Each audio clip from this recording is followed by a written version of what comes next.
Hello my beautiful makeup lovers, thank you so much for tuning in with me today and a very warm welcome to my channel.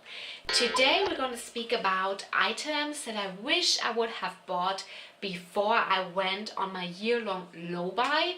So those are mainly items that I'm like, man, you wanted to pick this up and now you've totally forgot about it, or you know, like something like this, or I was like on the fence about them and now I really regret not just going ahead, and now I either cannot buy them because I also have no buy categories in my low buy year, and some of them I'm like, do I really want to now spend one of my 2 items per month that I allow myself to buy this, you know, like things where I'm like, you have been there, why you didn't do this? And let's just start, and I'm trying to explain you for each item what I mean. So the first thing that I want to mention is a natural finish foundation. So I have like a lot of matte foundations. Like I have only matte foundations. What am I saying? I have only matte finish foundations, and I would have really loved to get for this like winter season. I know we are transitioning out of winter now, at least in Spain, but you know, I really wanted to get actually a bit more like natural, not a glowy, not a dewy, just something a little bit more natural, you know, like where I don't have to necessarily mix in a moisturizer, or lately I do that, I mix in an infinity glass from Linda Hallberg to make them a bit more natural looking, you know. But I really wish I would have just bought a natural finish foundation, because I always wanted to be that person, you know. If you have oily skin, you always want to be the person who can wear this like, you know, like glowy, dewy foundations, but you cannot because you're gonna look awful. But the winter, you have this small amount of time where at least can wear natural finish, and I did just not go ahead and buy it. And I don't think it's like, you know, let's make one clear, like I'm not gonna die because I didn't buy any of those things, but it's something I'm like, man, you know. So this was one of those. And another one is actually also foundation, which is not a natural finish foundation, but I always wanted to try that one. And I had in the back of my head, like since half a year I have in the back of my head to pick it up. It's the Estee Lauder Double Wear Foundation. I wanted to try this since so long, but I always thought like, it's just so expensive and I don't know, you know. You already have your good matte foundations, you know, so... But I was like having in my head to try it and to try it and to try it. I don't know, I'm just so curious. And yeah, in the end I did not pick it up because I kind of like forgot about it because we were transitioning towards winter. So I was like, and now I'm like, you really wanted to try this and now you have to wait another year to be able to try it. And in one hand, of course, this is good because what's going on outside? Let me check. Okay. Told my husband he has to be a little bit quiet for a little bit more, and also refresh my lipstick. So I was speaking about double wear. So double wear is the second thing that I wish I would have picked up because I always wanted to try it and I just never went there, and now I feel like another year.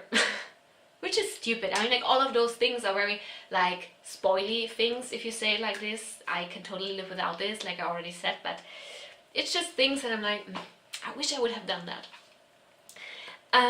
Another thing is also along the lines with the first thing that I mentioned, and this is a more glowy concealer. Because most of my concealers are also pretty matte, and I do realize since, like especially since this winter, that my under eyes are drier than usual. Usually I did not have any problems with my under eyes. I never had like strong settling and lines or anything. They were just pretty normal, you know. The only skin part of my skin that was actually kind of normal. But now I start to realize that, oh, you don't get any younger, so I start to realize that they do get a little bit dry now, and things do settle in lines, and it does look really awful sometimes. And I'm like, okay, then now 1 year with concealers that are mainly matte finished, cool. I mean, like I have a couple which are more like, you would probably say like natural finish maybe or something, but I don't know, like for now I have been going through my concealers like back and forth, and I cannot really seem to find one that I'm now like, yeah, that's the one. And that's a bit, you know, concerning, considering that I don't buy concealer this year.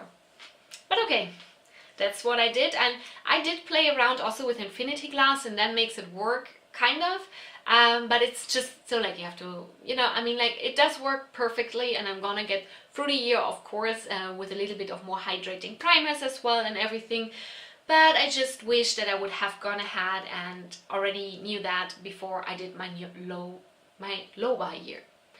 Okay, the next thing that I wanted to say is, so this one, I discarded this one, like, I don't need that. And those are the core crayons from Linda Hallberg. So I have been going like through this phase lately, not through this phase, I do this now since like, I don't know, like 2-3 months almost, that I am like incorporating a lot of crayons in my, from Linda Hallberg, in my looks. And I have the mood crayons, I have like a lot of her flash crayons as well. And I also have the black core crayon, I have one of those. And so I'm using them a lot, you know, to put a base on my eyes. I actually do looks where I only use crayons. So I really like that, I really like this aesthetic. And I get really inspired by her YouTube channel to do that. I mean, of course, she advertises them there, but it's such a nice way to enhance your eye looks without having to, you know, do too much. And it's just such a nice base, honestly. Like if you put a black down, you can do a hell of a smoky eye if you put a black core crayon or any black crayon down there. And it just looks so nice. It keeps the makeup in place. You don't need a primer or anything. I really, really like that. And I'm getting really creative with it, and I really enjoy that. So when I saw that, you know, like this core crayon set that she had, I was like, this is not gonna thing you need. But now I'm dreaming of, you know, the white and this kind of beige one. Would be so easy to do a cut crease, you know, you just can draw it on, because they are so precise and so creamy and so pigmented, honestly, and so opaque, that you could do probably a cut crease like no one's business. Or you could use, for example, the gray if you want to do, you know, I do like a gray look sometimes. Or if you want to put a silver, it's gonna look so stunning on top of this gray. And I'm just dreaming of this core crayons, which is very unusual for me considering the color story, but I just really think they would make even more sense, you know, in the whole thing, because like how I use crayons, because they're just so, you know, they cover you with the things that you can also do it in your day-to-day life. And now I have all these super colorful ones, which are all super beautiful, and I adore them so much. But I just don't really, yeah, I just didn't see any sense before. Now I'm like, and I like crayons are something I could buy still, but this is like a big set, and I don't know, like, you know, now I'm thinking like, why I just didn't pick it up before, so I wouldn't have to include it now. Let's move on.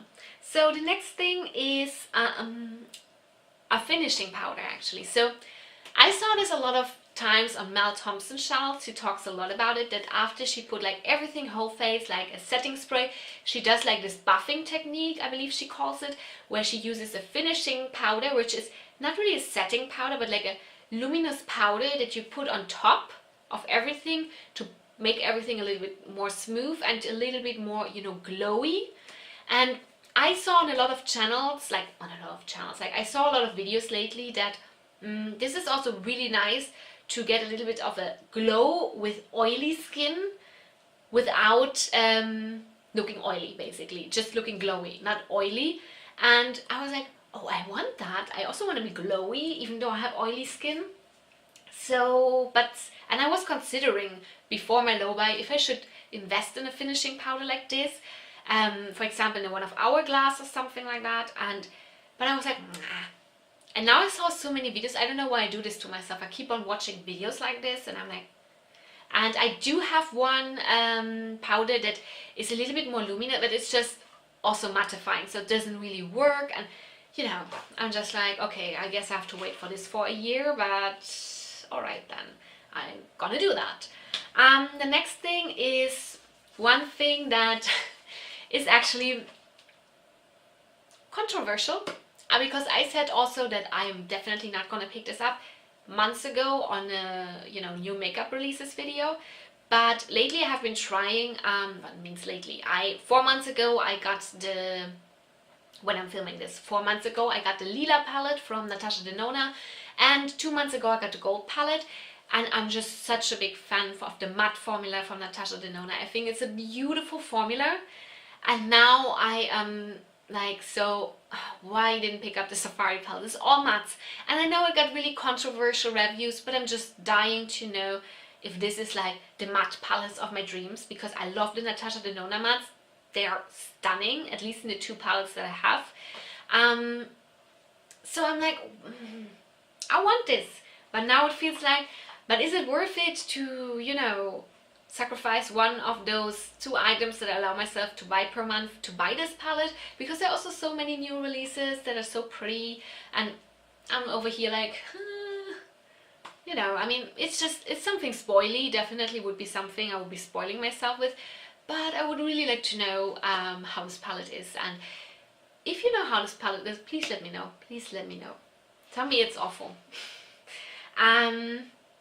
Another thing that I'm also a bit regretting now is I did buy, like, on a get free pay 2 offer, like the Lash Princess mascara from Essence, and now since like 2 weeks or something I start to realize that I kind of have a bad reaction to it. I don't know, like I use this since like 1 or 2 years, not 2 years already, like all the time. And now all of a sudden I do realize like that my eyes are getting first watery, like a bit like itchy and stuff, and a bit burning. And I first thought maybe it's some eyeshadow palette that I'm trying out or something. But even on days where I would just put mascara, you know, I can still feel it. And I'm thinking it's gonna be that mascara. And now I really, really wish I would have another mascara to try it out.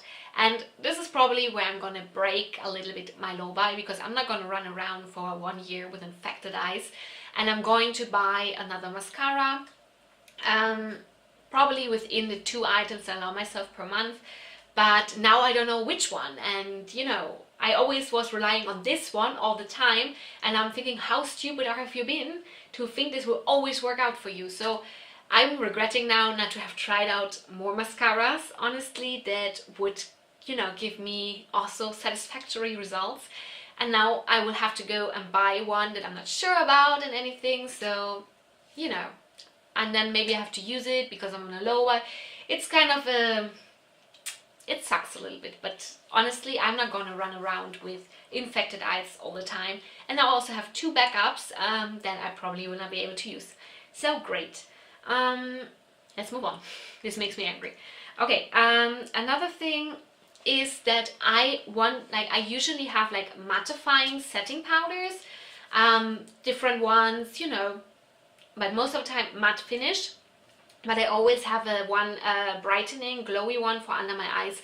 I had the one from Beauty Bakery, you know, the loose powder, which is very, very finely milled, and it's just giving like a nice, it just looks really nice and silky, which is something I would not look usually in a setting powder, but for my under eyes I do. And I finished this up like 1 week after my low buy started, and I did not think before I started my low buy that I would have to repurchase this soon, because for under my eyes I hate matte setting powders. So I'm now left with all my matte setting powders for under my eyes, and I am with setting powders I'm on a no buy. So I don't know what to do. I'm gonna have dry under eyes all year long. I don't know, like it's stupid, but it's something. I mean, probably if you don't go close, or if you don't really, you know, pay attention to it, you wouldn't even notice. But I notice, it annoys me, and I'm like, why my brain is sometimes, you know, I'm all the time buying makeup, you know, at least last year, but I don't think about repurchasing things that I actually need. So great job, Bianca, great job. And another thing that I always thought, you're missing this, Bianca, you're missing this, is a purple crayon. like a purple eyeliner. And I always thought like you have to pick up a purple one, because I find myself doing a lot of purple looks, especially since I have this one here, the Lila palette from Natasha Denona. And I'm always thinking like, oh, a purple crayon would be perfect now. And in the end, I'm just going with a brightening one, you know, to open the eyes. But I don't have a purple one. I'm thinking all the time, you should buy a purple one, you should buy a purple one. But I never picked one up, and now I don't have one. And even though I could buy one, obviously, I'm just thinking like, why, you know, exactly the same thing like with the setting powder. It's like, I'm thinking all the time, I actually do need this. I don't have that in my collection, which is a rare situation as in general, you know. But yeah, somehow I just pick up things which I don't really need apparently. So yeah, a purple crayon would be amazing to have. And yeah, probably at some point I will buy it, even in my low buy year, but it's like something I really needed. I don't have in my collection. I don't even know why. I have so many different colors, but somehow no purple. What's wrong with me? Anyway, let's go on to the last thing that I regret not buying earlier, and like before my low buy. And these are, and that sounds gonna be so generic, but I'm gonna say it, are more ColourPop singles. And that sounds so weird, but actually I only own like 10 ColourPop singles, maybe plus minus 2, you know. And I actually really like them. I don't know, I always thought like, okay, in your next ColourPop order, you know, bring in a couple of singles more, because they're really nice. They have really good color selection, they're really affordable, and you know, they're everything you want in a single. Like honestly, I really love the ones I have, but somehow I never, like every time I ordered from ColourPop, I didn't order that much actually in the second half of the year. I ordered twice from ColourPop. So, but every time I ordered, I was like, no, I don't want to now make the selection process of, you know, picking out singles. I need some time doing this, so I did not do it. And now I'm here with my 10 ColourPop singles, which is fine. I mean, like I have plenty of others from other brands. Like I love all the ones I have from Sydney Grace. I have a couple from Divina. I have a lot from Cleona Cosmetics. But just the ColourPop ones, I don't know what it is, but I would really like to have this, you know, bigger single eyeshadow palette with singles from ColourPop that are, and now I'm like having like dreams of my perfect single eyeshadows from ColourPop and how I would put them together, you know. Now I'm putting all this thought that I should have put in before. What's wrong with me with my speaking today? Excuse me, please. So yeah, this is really like something I just think that they have a really good quality, and they also released a bunch of new shades. I'm like, ooh, they were so pretty, where I was still not on a low buy. So I don't know. I mean, it's nothing I totally need or anything, but I just wish I would have done that, because I think it would have been cool. What a reason, huh? So these were all 10 items, I believe, that I wanted to mention. Yeah, so you see, none of this, like most of those I really do not need. There's actually like 2, the mascara and the under eye setting powder, and I'm really like, dang, what the hell, why I didn't pick this up? Are you stupid? But the others I obviously can live without, but it's just something that I'm certain that I want it, you know, I'm really certain, but it's also like making better decisions about purchasing, and there's also so many new things released. It's just a process. Probably in like a month I'm thinking like, what was the fuss about in this video? Anyway, let me know in the comments down below, what are the makeup things that you regret not picking up lately? Like, you know, like it's not always about just because on a low buy. Sometimes you maybe have like a budget on something you want to, you know, buy your makeup on, and you don't want to spend more than this or something like that, and you regret that it didn't include this, blah blah blah, you know. Are you also like me and you constantly bought things that you already have, but the things you really need apparently you don't repurchase? And yeah, let me know that things. And also please give this video a thumbs up if you like this kind of video. Please consider subscribing to my channel if you haven't already. Then I can see you here in my next video. Bye bye!